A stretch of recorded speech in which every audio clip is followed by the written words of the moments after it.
है welcome back friends. स्वागत है आप सभी का द नॉलेज प्लेटफॉर्म पर। तो हम अपने वादे के मुताबिक हाजिर हैं अपना प्रैक्टिस सेट 2 लेकर। प्रैक्टिस सेट 1 का एक्सरसाइज हमने करवा दिया, प्रैक्टिस सेट 2 लेकर हम हाजिर हैं। शाम के 7 बज चुके हैं, आप सभी लोग ज्वाइन कर लें। तो प्रैक्टिस सेट 1 में हमने जो कवर करवा लिया उसका लिंक मैं दे दूंगा इस वीडियो के डिस्क्रिप्शन में। तो अब स्टार्ट करते हैं प्रैक्टिस सेट 2।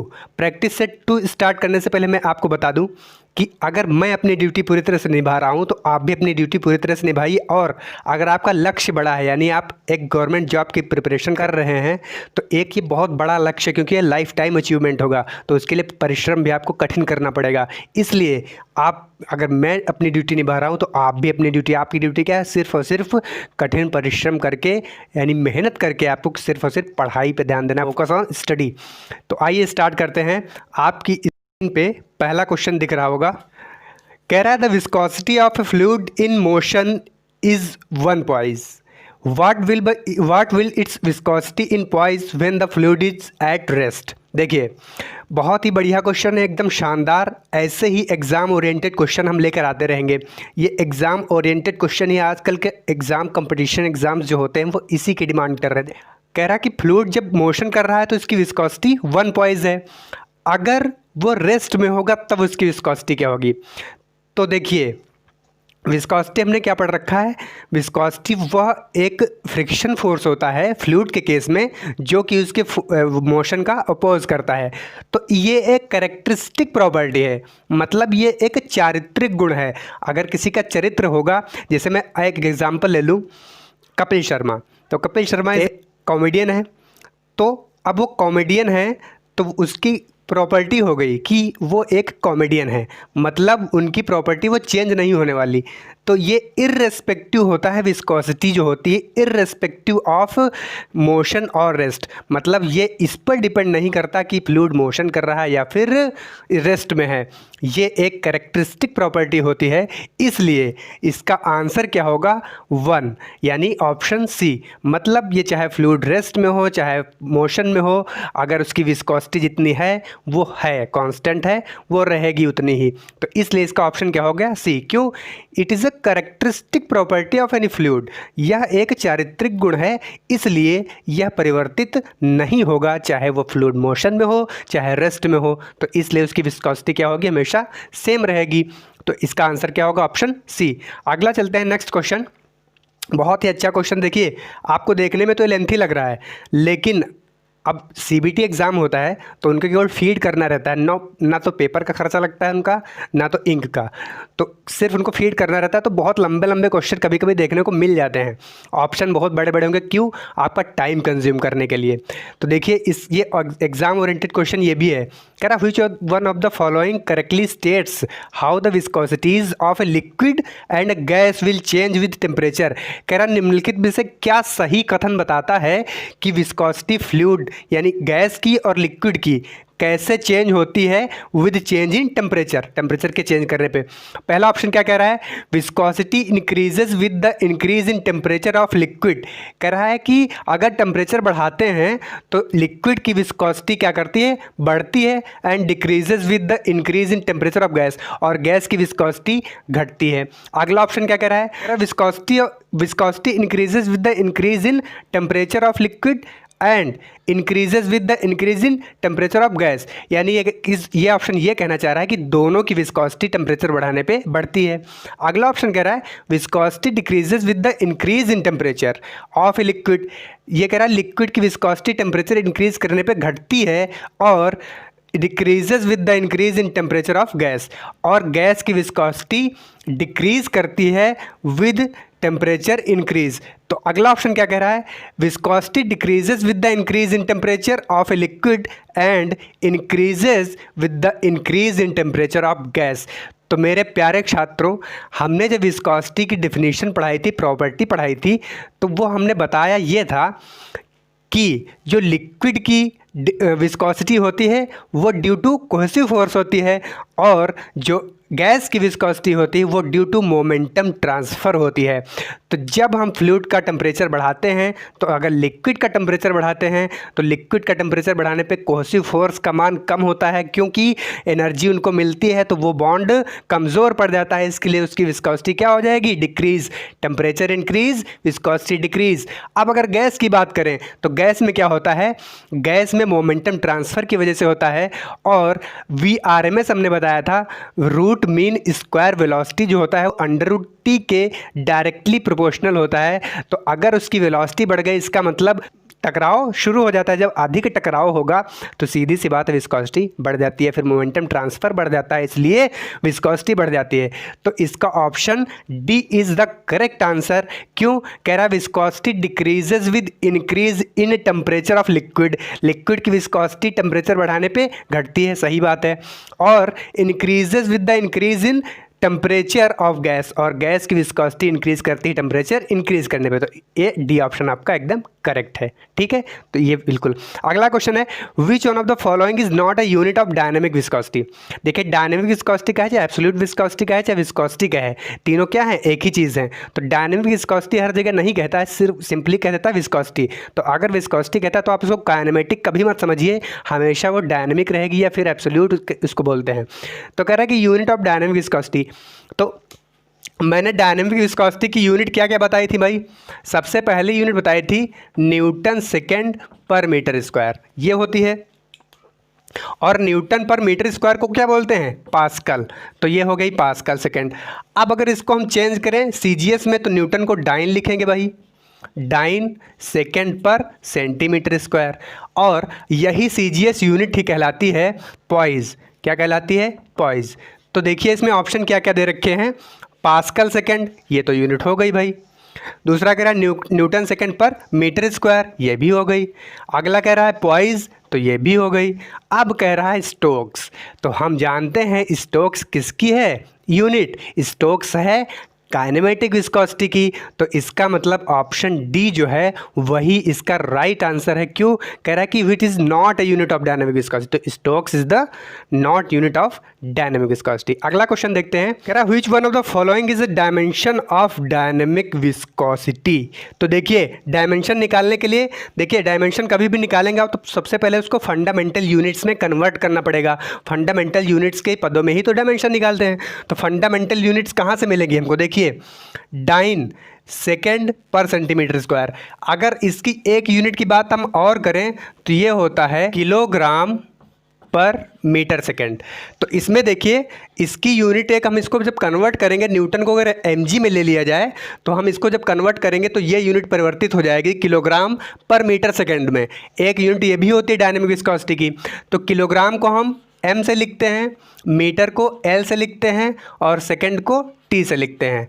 तो अगर हम इसको थोड़ा सा सिंप्लीफाई करें तो m की पावर 1, l की पावर -1 और t की पावर -1, m1 l की पावर -1 t की पावर -1। तो ये आपको ऑप्शन मिल जाता है B, इसलिए B is the correct answer. B क्या है इसका राइट आंसर है। अगला क्वेश्चन देखते हैं, कह रहा which one of the following is the CGS unit of dynamic viscosity. देखिए अभी हमने डिस्कस किया डायनेमिक विस्कोसिटी की इतनी सारी यूनिट हैं और यही जो है वो सीजीएस यूनिट है डाइन सेकेंड पर सेंटीमीटर स्क्वायर। तो डाइन सेकेंड पर सेंटीमीटर स्क्वायर नहीं है, इसलिए इसी को बोलते हैं पॉइज। और पॉइज भी क्या है, एक सीजीएस यूनिट है। तो इसका जो ऑप्शन डी है वो क्या हो जाएगा, correct answer. Option D is the correct answer. Next question की ओर बढ़ते हैं, the dynamic viscosity of a fluid is 1 poise. कह रहा है किसी फ्लूइड की डायनेमिक विस्कोसिटी 1 पॉइज है।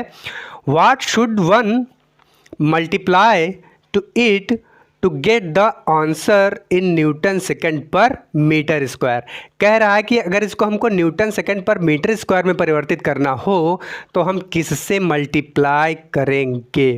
तो हम जब कन्वर्जन बताए थे तो हमने क्या कहा था, देखिए भाई हमने ये बताया था कि 1 पॉइज जो होता है वो बराबर होता है 10 की पावर -1 पास्कल सेकेंड के। 1 poise is equal to 10 to power -1 pascal second. और पास्कल सेकेंड को ही बोलते हैं क्या, newton per metre square second, newton second per metre square, और आपको newton second per metre square में ही आंसर बताना है। तो आप देखिए हम एक पॉइस को क्या करेंगे, 10⁻⁻1 से मल्टीप्लाई करेंगे, तब क्या हो जाएगा वो Newton second per metre square, और 10⁻⁻1 का मतलब क्या हुआ 0.1। तो इसका राइट आंसर क्या हो जाएगा ऑप्शन ए। तो अगला क्वेश्चन अगर देखते हैं हम 7 question, which one of the following is the unit of kinematic viscosity. Kinematic viscosity की यूनिट पूछ रहा है, क्या है भाई। इसमें ऑप्शन दे रखा है stokes pascal second, metre square per second, poise. तो पॉइस और पास्कल सेकेंड ये किसकी यूनिट है, डायनेमिक विस्कोसिटी की। अब बचता है स्टोक्स और मीटर स्क्वायर पर सेकेंड। तो इसमें देखिए स्टोक्स जो है वो काइनेमेटिक विस्कोसिटी की यूनिट है, और अब देखिए इसमें थोड़ा सा मिसप्रिंट है, मीटर स्क्वायर पर सेकंड भी इसकी MKS यूनिट होती है। तो इसका आंसर अगर इसमें C को थोड़ा सा चेंज कर दिया जाए, मीटर पर सेकंड स्क्वायर मान लो कर दिया जाए, तो ऑप्शन क्या इसका सही हो जाएगा, ए ऑप्शन सही हो जाएगा। तो मतलब ए ऑप्शन इसका सही है स्टोक्स, और सी ऑप्शन भी सही है मीटर स्क्वायर पर सेकेंड। अगला क्वेश्चन देखते हैं, question number 8, which one of the following is independent of pressure. बहुत अच्छा क्वेश्चन है, बहुत ही अच्छा क्वेश्चन है। Which of the following is independent of pressure, kinematic viscosity, dynamic viscosity, both of the above, none of the above. कह रहा है कि निम्नलिखित में से क्या प्रेशर पे निर्भर नहीं करता, प्रेशर पर निर्भर नहीं करता। तो देखिए डायनेमिक विस्कोसिटी और काइनेमेटिक विस्कोसिटी दो चीज़ दे रखा है। तो डायनेमिक विस्कोसिटी बराबर देखिए क्या होता है, tau is equal to mu du/dy। देखिए इसमें कहीं भी प्रेशर का इन्वॉल्वमेंट है, नहीं है। जब प्रेशर का इन्वॉल्वमेंट नहीं है तो डायनेमिक विस्कोसिटी क्या हो गई, इंडिपेंडेंट ऑफ प्रेशर। तो इसका करेक्ट आंसर आपको पता चल गया कि डायनेमिक विस्कोसिटी जो है वो इसका करेक्ट आंसर है, ये प्रेशर पर निर्भर नहीं करती। अब देखिए काइनेमेटिक विस्कोसिटी करती है, तो वो कैसे करती है, kinematic viscosity nu is equal to होता है μ/ρ, और जहाँ पे रो जो है वो प्रेशर घटाने या बढ़ाने पे हो जाता है चेंज। तो जब ये चेंज, इसका मतलब काइनेमेटिक विस्कोसिटी भी चेंज। तो ये क्या होगा, काइनेमेटिक विस्कोसिटी प्रेशर पे डिपेंड करती है और डायनेमिक विस्कोसिटी प्रेशर पे डिपेंड नहीं करती है। तो ये इसका करेक्ट आंसर ये हो जाएगा कि dynamic viscosity is independent of pressure, यानी ऑप्शन बी इसका करेक्ट आंसर है। अगला देखते हैं, the kinematic viscosity of a fluid is 0.1 stokes, what will be the value in metre square per second. अब देखिए यूनिट कन्वर्जन में जब स्टोक्स को हमने बदलना सिखाया था मीटर स्क्वायर पर सेकेंड में, तो क्या बताया था, 1 stokes is equal to 10⁻⁴ metre square per second. अब अगर आप इस क्वेश्चन को जल्दबाजी में पढ़ेंगे, इस क्वेश्चन को जल्दबाजी में पढ़ेंगे तो आप क्या समझेंगे, आप यही समझेंगे कि 1 स्टोक्स की यूनिट पूछ रखा है, 1 स्टोक्स का मान पूछ रखा है। तो आप ऑप्शन सी इसका करेक्ट करके चले आएंगे, जो कि ये पूर्णतया गलत है। क्यों, क्योंकि 1 स्टोक्स की वैल्यू वो नहीं पूछ रहा है, 0.1 स्टोक्स की वैल्यू पूछ रहा है। और देखिए 1 स्टोक्स हमने पढ़ा है कि 1 स्टोक्स इज इक्वल टू होता है 10⁻⁴ मीटर स्क्वायर पर सेकेंड। अब पूछ रहा है 0.1 स्टोक्स की, तो हम इसको 0.1 से गुणा भी करेंगे भाई, तब जाके आएगा ना। तो 0.1 से अगर गुणा कर दिया तो ये हो गया 0.1 का मतलब 10⁻⁻1, तो ये आंसर क्या हो जाएगा 10⁻⁵। तो ये ऑप्शन डी इसका करेक्ट आंसर है। तो देखिए एग्ज़ाम कैसे कंफ्यूजिंग क्वेश्चन या फिर आपको डिस्ट्रैक्ट या जिसमें सिली मिस्टेक्स हो सकती हैं। सिली मिस्टेक्स यही बोलते हैं कि आप कुछ दिया कुछ और रहे, आप समझ कुछ और बैठे। तो इस प्रकार का पैटर्न एग्जाम में हो सकता है। तो इसमें पूछ रखा है 0.1 स्टोक्स की वैल्यू, अगर आप 1 स्टोक्स समझ बैठे इसको, तो क्या हो जाएगा ऑप्शन सी आप करेक्ट करके चले आएंगे, जो कि क्या है रॉन्ग आंसर है। ऑप्शन इसका क्या है डी, जो मैंने अभी एक्सप्लेन किया है। अगला क्वेश्चन देखते हैं, कह रहा था shear stress at a point in a liquid is found to be 0.03 newton per metre square. कह रहा किसी पॉइंट पर शेयर स्ट्रेस का मान 0.03 न्यूटन पर मीटर स्क्वायर है। The velocity gradient at that point is 0.15। Velocity gradient मतलब du/dy का मान दे रखा है 0.15 पर second. What will B it's viscosity in poised. ठीक है। तो इसमें देखिए सारे यूनिट्स जो दे रखा है वो MKS में दे रखा है, तो आप जब विस्कोसिटी निकालेंगे इसका यूज़ करके तो किस में आएगी, पास्कल सेकंड में आएगी, और आप उसको फिर अंत में कन्वर्ट करेंगे पॉइज में। तो देखिए कैसे, टाउ इज इक्वल टू दे रखा है 0.03 न्यूटन पर मीटर स्क्वायर, और du/dy का मान क्या दे रखा है, 0.15, du/dy इज इक्वल टू 0.15 पर सेकेंड। ठीक, अब आपको निकालना है म्यू का मान। तो भैया म्यू का मान क्या होता है, tau is equal to mu du/dy। तो अब देखिए म्यू बराबर क्या हो जाएगा, टाउ/du/dy। टाउ का मान 0.03 है और इसका मान 0.15 है। अगर हम इसके पॉइंट हटा दें तो ये हो जाएगा 1/5, और 1/5 का मतलब क्या हुआ, 0.2। ये किस में आया, Newton second per metre square में। किस में आया, Newton second per metre square में आया। आपको निकालना है पॉइज में, तो यहाँ पे पॉइज अगर करना है तो हम 10 से करेंगे क्या, मल्टीप्लाई। तो 0.2 × 10 बराबर क्या हो जाएगा भाई, 2 पॉइज। तो इसका करेक्ट आंसर क्या हो जाएगा, option B is the correct answer, 2 poise इसका आंसर हो जाएगा। नेक्स्ट क्वेश्चन देखते हैं, बहुत ही अच्छा क्वेश्चन है, क्वेश्चन नंबर 11 दे रखा है the space between two plates. Figure देखिएगा, space between two plates is 1 centimetre apart. एक दूसरे से जो स्पेस दे रखा है बीच में वो 1 सेंटीमीटर का दे रखा है, और उसकी डायमेंशन दे रखी प्लेट्स की 20 centimetre into 20 centimetre into 1 centimetre, और कह रहा है is filled with a liquid of viscosity 1 poise. और इन दोनों प्लेट्स के बीच में फ्लूइड जो है उसकी विस्कोसिटी क्या है, 1 पॉइज है।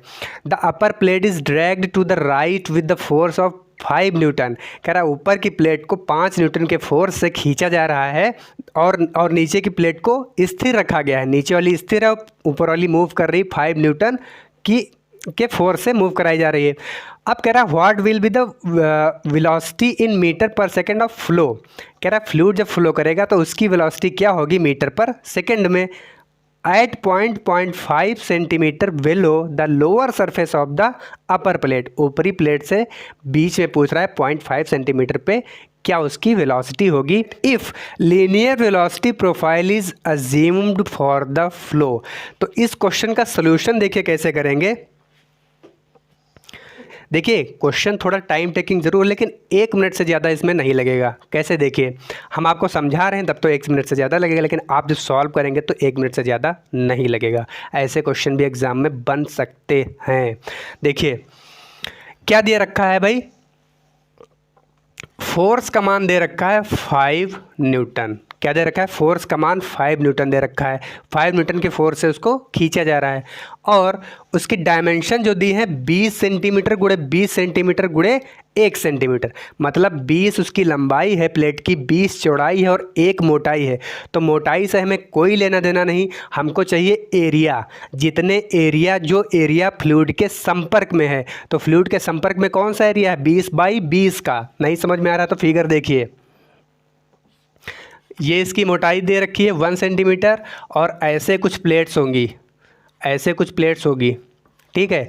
तो इसकी डायमेंशन 20 है, और पीछे की डायमेंशन भी 20 है, और ये वाली डायमेंशन 1 है। तो इससे हमें कोई मतलब नहीं, हमें सिर्फ ये वाला एरिया चाहिए, क्योंकि इसी के संपर्क में क्या है, फ्लूइड है। तो 20/20 इसका एरिया हो जाएगा, मतलब area is equal to 20 × 20 centimetre square, 400 centimetre square.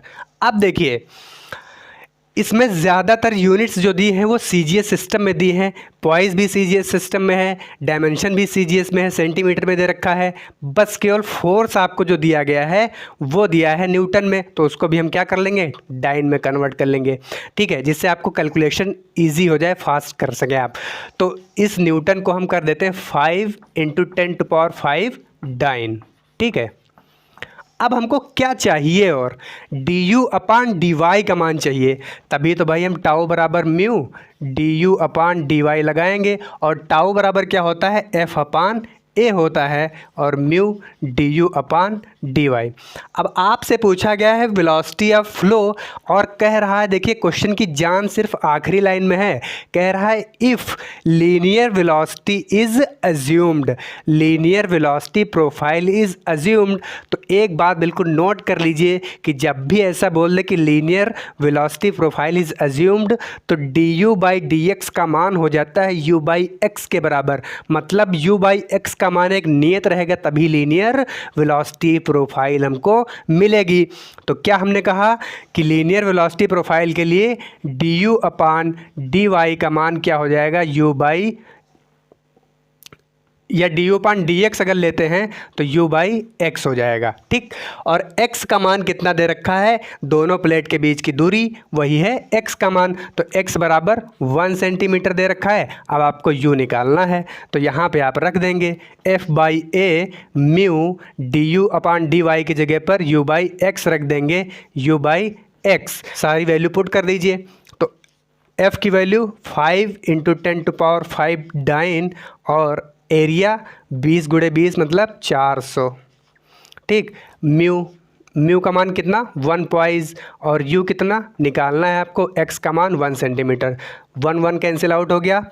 और जब इसको करेंगे तो ये क्या हो जाएगा 1.25 इंटू 10⁻³ बराबर u। अब ये वेलोसिटी आएगी किस में, सारी यूनिट हमने CGS में रखी है तो ये आएगा सेंटीमीटर पर सेकंड में। तो हमको सेंटीमीटर पर सेकंड को मीटर पर सेकंड में कन्वर्ट करना है। तो क्या करेंगे भाई, मीटर पर सेकंड, अब देखिए इसको क्या करेंगे 12.5 इंटू 10⁻² लिख लेंगे सेंटीमीटर पर सेकंड, और मीटर पर सेकंड में कन्वर्ट करना है तो 1 सेंटीमीटर में 10⁻² मीटर होते हैं। 10⁻² से जैसे मल्टीप्लाई करेंगे तो ये वाला कैंसिल आउट हो जाएगा। तो आंसर आपका कितना आएगा 12.5 मीटर पर सेकंड। 12.5 मीटर पर सेकंड किस ऑप्शन में दे रखा है भाई, सी ऑप्शन। तो आप इसको करेक्ट करके चलेंगे। एक बार मैं इस क्वेश्चन को फिर से रिपीट करता हूँ। देखिए दो प्लेट्स के बीच में फ्लूइड को मोशन कराया जा रहा है, प्लेट ऊपर वाली मूव कराई जा रही है, नीचे वाली फिक्स है, ऊपर वाली मूव कराई जा रही है 5 न्यूटन की फोर्स से, और d u upon d y यानी कि वेलोसिटी प्रोफाइल कह रहा है कि assumed to be linear velocity profile. जब भी लीनियर वेलोसिटी प्रोफाइल होगी तो d u by d x का मान यू बाई एक्स के बराबर हो जाएगा। मतलब वेलोसिटी ग्रेडियंट एक कांस्टेंट होगी तभी वेलोसिटी क्या होगी, वेलोसिटी प्रोफाइल एक नियत रेखीय रहेगी या लीनियर रहेगी। तो वहाँ से आप सारी वैल्यू रखेंगे, 20 बाई 20 एरिया हो जाएगा। अब देखिए थोड़ा सा यहाँ पे ये ट्विस्ट दे दिया था कि टाउ का मान ना देके एफ बाई ए, यानी एफ का मान दे रखा है और एरिया दे रखा है। तो आप वहाँ से सारी वैल्यू पुट करेंगे तो आपका आंसर 12.5 मीटर पर सेकेंड आ जाएगा। चलिए बढ़ते हैं नेक्स्ट क्वेश्चन की ओर। 2 horizontal plates placed 250 millimetre have an oil of viscosity 20 poise. Calculate the shear stress in oil if upper plate is moved with velocity of 1250 millimetre पर second. तो देखिए मैं इसका सोल्यूशन नहीं बताऊंगा, इसका सोल्यूशन आप इस क्वेश्चन के आधार पे करेंगे और कमेंट में हमको आंसर इसका मैसेज करेंगे। ठीक है, तो मैं ये इस क्वेश्चन को स्किप करके आगे बढ़ता हूँ। Find the kinematic viscosity of oil having density 1962 gram per metre cube. The force experienced for area of 20 metre square is 4.904 kilo newton and velocity of gradient at that point is 0.2 per second. तो आपसे पूछ रखा है kinematic viscosity.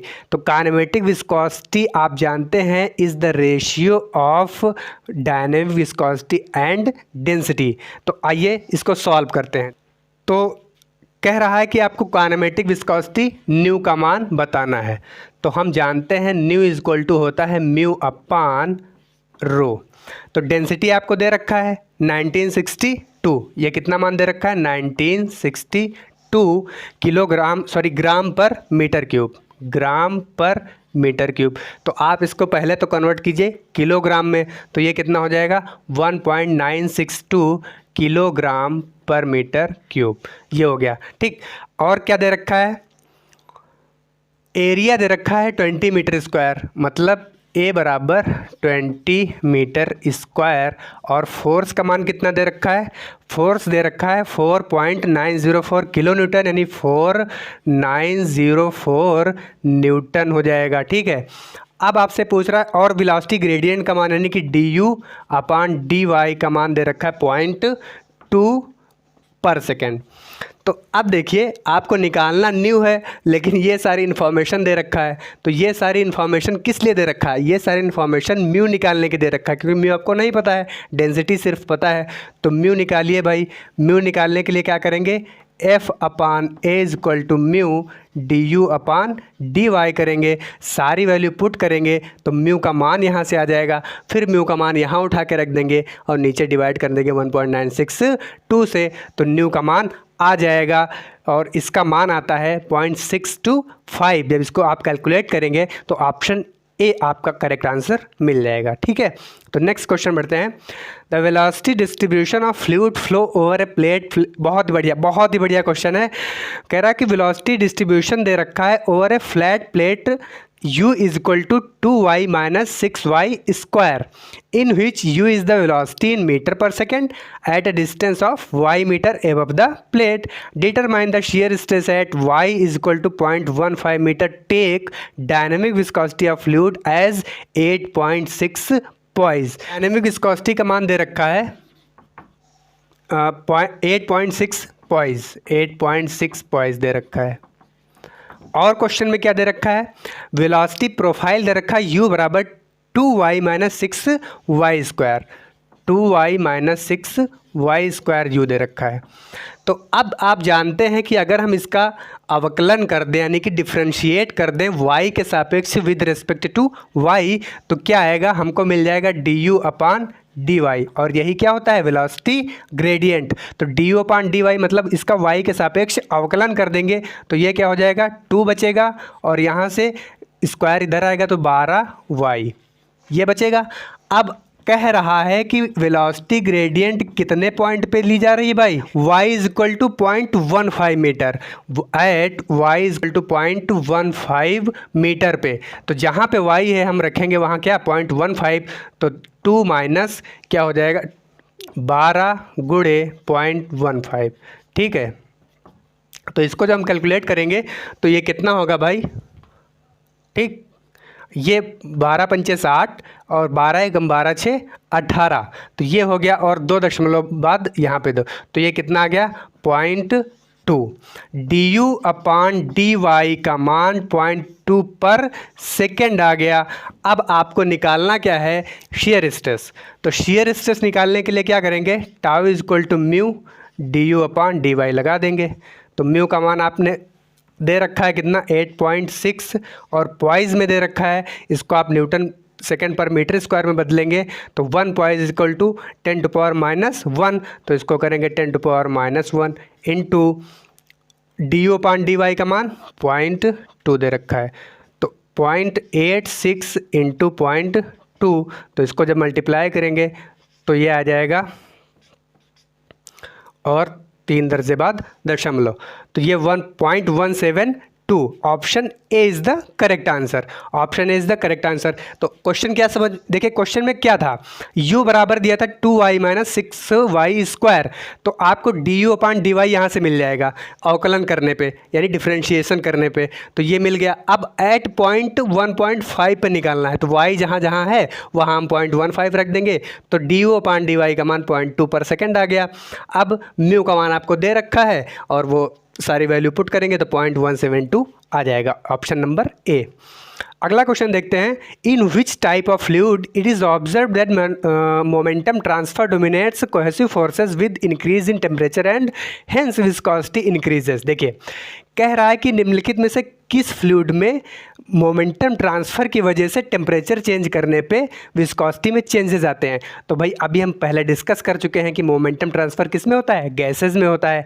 तो बस सीधा सा option इसका A is the correct answer, gas. अगला क्वेश्चन देखिए, बहुत बढ़िया क्वेश्चन है। What is the characteristic variation shown by the thixotropic fluid in their share. देखिए ये तो क्लासिफिकेशन ऑफ फ्लूइड से आ गया है, तो कोई बात नहीं, क्वेश्चन अगर आ गया है तो उसको हम सोल्यूशन बताएंगे। What is the characteristic variation shown by the thixotropic fluids in their shear stress versus rate of shear strain graph. अगर आपको याद हो तो थिक्सोट्रॉपिक जो होता है वो किसके एनालॉगस होता है, स्यूडोप्लास्टिक के, और थिक्सोट्रॉपिक जो होता है उसका कुछ ना कुछ स्ट्रेस यहाँ पे रहता है पहले से, मतलब बी का मान 0 नहीं होता है, और उसके बाद कैसे जाता है कर्व, ऐसे जाता है। ये होता है थिक्सोट्रॉपिक का कर्व। तो देखिए इसका वैल्यू जो होता है वो बी के बराबर होता है, और यही क्या होता है, टाउ। तो मतलब उसका कुछ ना कुछ शेयर स्ट्रेस पहले से होता है, उसके बाद वेरिएशन शुरू होता है। तो अब इसको स्टेटमेंट में दिया गया है बस, और कुछ नहीं। तो कह रहा shear stress increases with increase in rate of shear strain, तो ऐसा नहीं है, पहले से इसमें कुछ शेयर स्ट्रेस है, तो इससे मैचिंग जो ऑप्शन होगा वो आपका सही होगा। अगला ऑप्शन क्या है, shear stress decreases with increase in rate of shear strain, ये भी नहीं है। फिर अगला ऑप्शन कह रहा है shear stress shows variation only after a definite shear stress is reached. ये ऑप्शन कह रहा है कि शेयर स्ट्रेस में वेरिएशन तब शुरू होता है जब एक निश्चित शेयर स्ट्रेस वो प्राप्त कर लेता है। तो बस यही ऑप्शन सही है, क्योंकि एक निश्चित शेयर स्ट्रेस यहाँ पे प्राप्त कर लिया, उसके बाद वेरिएशन होना शुरू हुआ, तो ऑप्शन सी इसका करेक्ट आंसर हो जाएगा। अगला क्वेश्चन देखते हैं, what happens to viscosity in the case of incompressible fluids as temperature increased.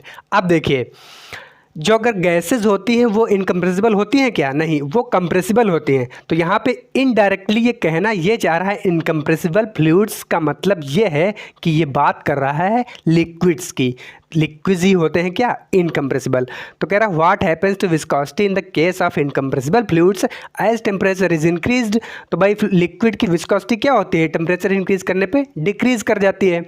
तो बस इसमें समझने वाला पॉइंट ये था कि इनकम्प्रेसिबल फ्लूइड्स किसके सापेक्ष में कह रहा है, किसकी ओर संकेत कर रहा है। तो ये किसकी ओर संकेत कर रहा है, इनकम्प्रेसिबल क्या होते हैं, लिक्विड्स होते हैं, तो ये लिक्विड की ओर संकेत कर रहा है। मतलब इसका आंसर क्या हो जाएगा, अगर टेम्परेचर बढ़ाते हैं तो लिक्विड की विस्कोसिटी क्या होती है, डिक्रीज। तो option B is the correct answer. अगला क्वेश्चन देखते हैं, if a fluid which has a constant specific gravity. कह रहा है कि एक फ्लूइड है जिसकी कांस्टेंट स्पेसिफिक ग्रेविटी है, is taken to a planet where acceleration due to gravity is 3 times compare to its value on earth, what will happen to its kinematic viscosity. देखिए बेतुका क्वेश्चन नहीं कह सकते इसको, क्वेश्चन बहुत ही तार्किक है, बहुत ही तार्किक रीजनेबल क्वेश्चन है भाई। देखिए कह रहा है कि एक फ्लूइड है जिसकी एक निश्चित स्पेसिफिक ग्रेविटी है, फिर उस फ्लूइड को ले जाया जा रहा है उस प्लैनेट पे जहाँ पे एक्सेलरेशन ड्यू टू ग्रेविटी का मान पृथ्वी पर एक्सेलरेशन ड्यू टू ग्रेविटी की तुलना में 3 गुना अधिक है। तो वहाँ पे कह रहा है उसकी काइनेमेटिक विस्कोसिटी में क्या परिवर्तन होगा। तो देखिए हम जानते हैं kinematic viscosity the ratio of dynamic viscosity and density. अब देखिए इसमें ना तो म्यू जी पे डिपेंड करता है और ना तो रो जी पे डिपेंड करता है। डिपेंड रो किस पे करता है, एम पे, एम अपॉन वी होता है। तो मास भैया एक ऐसी प्रॉपर्टी है जिसको आप चाहे जहाँ ले जाएं, चाहे इस प्लैनेट पे, चाहे उस प्लैनेट पे, चाहे मून पे, चाहे बृहस्पति पे, चाहे शनि पे, चाहे जहाँ ले जाएं, मास तो क्या रहता है, कांस्टेंट। तो जब मास कांस्टेंट तो रो भी क्या रहेगा, कांस्टेंट। और रो जब कांस्टेंट रहेगा और म्यू डिपेंड नहीं करता जी पे, तो जब रो भी डिपेंड नहीं करता, म्यू भी डिपेंड नहीं करता, तो काइनेमेटिक विस्कोसिटी कहाँ से डिपेंड करेगी। तो इसका मतलब क्या हो जाएगा, it remains constant. Option C इसका करेक्ट आंसर है। तो ऐसे भी एग्जाम ओरिएंटेड, अब देखिए ऐसा क्वेश्चन कभी कभी जीके में भी पूछ लेता है आपसे, साइंस का क्वेश्चन भी बन जाता है। ये कोई लेवल बहुत ज़्यादा नहीं, बस सोचने का थोड़ा तरीका आपको पता होना चाहिए, ठीक है। तो अगला क्वेश्चन है, in liquids in order to measure the viscosity of fluid experimentally we consider the variation of shear stress with respect to what property. देखिए ये अल्टीमेटली ये पूछना चाह रहा है कि जो न्यूटन्स लॉ ऑफ विस्कोसिटी है वो क्या कहता है। तो न्यूटन्स लॉ ऑफ विस्कोसिटी ये कहता है कि जो शेयर स्ट्रेस होता है वो डायरेक्टली प्रोपोर्शनल होता है rate of change of shear strain. तो इसमें क्या ऑप्शन हो जाएगा, rate of shear strain is the correct answer, option number C. मतलब न्यूटन्स लॉ ऑफ विस्कोसिटी क्या कहता है भाई, tau is directly proportional to change of shear strain या फिर वेलोसिटी ग्रेडियंट। इसी को क्या बोलते हैं, d phi by d t. मतलब रेट ऑफ shear स्ट्रेन। तो ये ऑप्शन नंबर सी इसका करेक्ट आंसर हो जाएगा। अगला देखते हैं, for a compressible fluid the kinematic viscosity is affected by temperature and pressure variation. कह रहा ट्रू या false. For a compressible fluid, fluid क्या है, कंप्रेसिबल है, the kinematic viscosity is affected by temperature and pressure variation. जी हाँ, बिल्कुल सही है। क्यों सही है, क्योंकि कंप्रेसिबल फ्लूइड है और काइनेमेटिक विस्कोसिटी डिपेंड किस पे करती है, म्यू पे और रो पे। तो जब कंप्रेसिबल होगा तो उसकी डेंसिटी में चेंज हो जाएगा, और जब डेंसिटी में चेंज होगा तो इस काइनेमेटिक विस्कोसिटी में भी चेंज हो जाएगा। तो इसका आंसर क्या हो जाएगा, ट्रू। अगला क्या है, विच one of the following is the correct relation between compressibility beta and bulk modulus के। बहुत ही आसान है, कुछ भी नहीं है। बीटा इज इक्वल टू क्या होता है, 1/k होता है, या फिर ये कह सकते हैं k इज इक्वल टू 1/बीटा होता है। तो इनमें से दो भी ऑप्शन आपको मिल जाएगा, वो आप करेक्ट कर देंगे। तो beta is equal to 1/k, B option दे रखा है, तो बी ऑप्शन इसका करेक्ट आंसर हो जाएगा। अगला क्वेश्चन देखते हैं, which one of the following is true about bulk modulus of elasticity. तो इसमें जो ऑप्शन दे रखे हैं ये डेफिनेशन दे रखा है इसका। बल्क मॉडुलस क्या होता है भाई, बल्क मॉडुलस होता है it is the ratio of compressive stress to the volumetric strain. क्या होता है, कंप्रेसिव स्ट्रेस, और मैंने फ्लूइड के केस में क्या बताया था, जो अप्लाइड प्रेशर होता है वही कंप्रेसिव स्ट्रेस लिया जाता है। तो कंप्रेसिव स्ट्रेस और वॉल्यूमेट्रिक स्ट्रेन का रेशियो होता है क्या, बल्क मॉडुलस। तो इसका ऑप्शन नंबर क्या है, A is the correct answer. ठीक है, अगला है, the value of the bulk modulus of elasticity for an incompressible fluid is. कह रहा इनकम्प्रेसिबल फ्लूइड के लिए बल्क मॉडुलस ऑफ इलास्टिसिटी का मान क्या होता है। देखिए, इनकम्प्रेसिबल फ्लूइड कह रहा है, इनकम्प्रेसिबल का मतलब क्या हुआ, बीटा इज इक्वल टू 0, मतलब कंप्रेस जब नहीं कर सकते तो कंप्रेसिबिलिटी फैक्टर 0, और जब बीटा 0 हो गया तो के इसका रेसिप्रोकल होता है, तो ये क्या हो जाएगा, इनफाइनाइट। तो इसका ऑप्शन क्या होगा, सी इनफाइनिटी। ठीक है, अगला क्वेश्चन देखते हैं, 3 फ्लूइड्स, बहुत अच्छा question, 3 fluids 1, 2 and 3 have bulk moduli of K1, K2 and K3 respectively. कह रहा 3 फ्लूइड हैं जिनके बल्क मॉडुलस ऑफ इलास्टिसिटी क्या है, K1, K2 और K3 हैं, और एक रिलेशन दे रखा है, K1 is greater than K2 is greater than K3। क्या दे रखा है भाई, K1 is greater than K2 और K2 is greater than K3। तो कह रहा है विच liquid will have the highest compressibility. तो कंप्रेसिबिलिटी हम किससे मेजर करते हैं, कंप्रेसिबिलिटी फैक्टर से। तो हमको अल्टीमेटली ये निकालना है कि इनका कंप्रेसिबिलिटी फैक्टर क्या होगा। तो कंप्रेसिबिलिटी फैक्टर और बल्क मॉडुलस में इनवर्स रिलेशन होता है। इसका मतलब अगर K1 सबसे बड़ा है, कंप्रेसिबिलिटी इसकी क्या होगी, सबसे कम, इसकी मीडियम और इसकी सबसे ज़्यादा। तो मतलब बीटा 3 सबसे ज़्यादा होगा और उससे कम बीटा 2 होगा और उससे कम बीटा 1। तो मतलब ये कह रहा है कि निम्नलिखित में से किसकी कंप्रेसिबिलिटी सबसे ज़्यादा होगी। तो लिक्विड जो 3 है, लिक्विड 3 की कंप्रेसिबिलिटी सबसे ज़्यादा होगी। मतलब इसका ऑप्शन क्या है, C option is the correct answer. अगला क्वेश्चन, लास्ट क्वेश्चन, 25 क्वेश्चंस की हमारी सीरीज रहती है। तो अगला क्वेश्चन देखिए, bulk modulus, pressure, force, stress, which one of these won't have the same unit of the others। कह रहा है निम्नलिखित जो 4 चीज़ें दी हैं, बल्क मॉडुलस, प्रेशर, फोर्स और स्ट्रेस, इनमें से कौन सी ऐसी चीज़ है जिसकी यूनिट एक दूसरे के समान नहीं है। तो देखिए, बल्क मॉडुलस क्या होता है, compressive stress upon volumetric strain. मतलब क्या हुआ, वॉल्यूमेट्रिक स्ट्रेन की तो कोई यूनिट नहीं होगी, तो यूनिट क्या होगी, कंप्रेसिव फोर्स की। कंप्रेसिव जो होता है वो क्या होता है, न्यूटन पर मीटर स्क्वायर होता है। तो इसकी बल्क मॉडुलस की क्या यूनिट हो गई, Newton per metre square. Pressure की भी Newton per metre square, stress की भी न्यूटन पर मीटर स्क्वायर। अब क्या नहीं है, फोर्स, फोर्स की केवल न्यूटन होती है। बहुत ही आसान क्वेश्चन था, option C is the correct answer. तो इस प्रकार से हमारे 25 क्वेश्चन कंप्लीट होते हैं, और आपका फ़र्ज़ ये बनता है कि इन 25 क्वेश्चंस को आप इतना कंठस्थ कर लें, इतना ज़्यादा इसकी प्रैक्टिस कर लें कि इससे जुड़े जितने भी फैक्ट्स हैं, जितने भी संभावित क्वेश्चन इसके हो सकते हैं, वो सब आप कर जाएं। ये आपका फ़र्ज़ is the prime duty of yours. इसी के साथ ये प्रैक्टिस सेट का सेशन यहीं पे समाप्त होता है।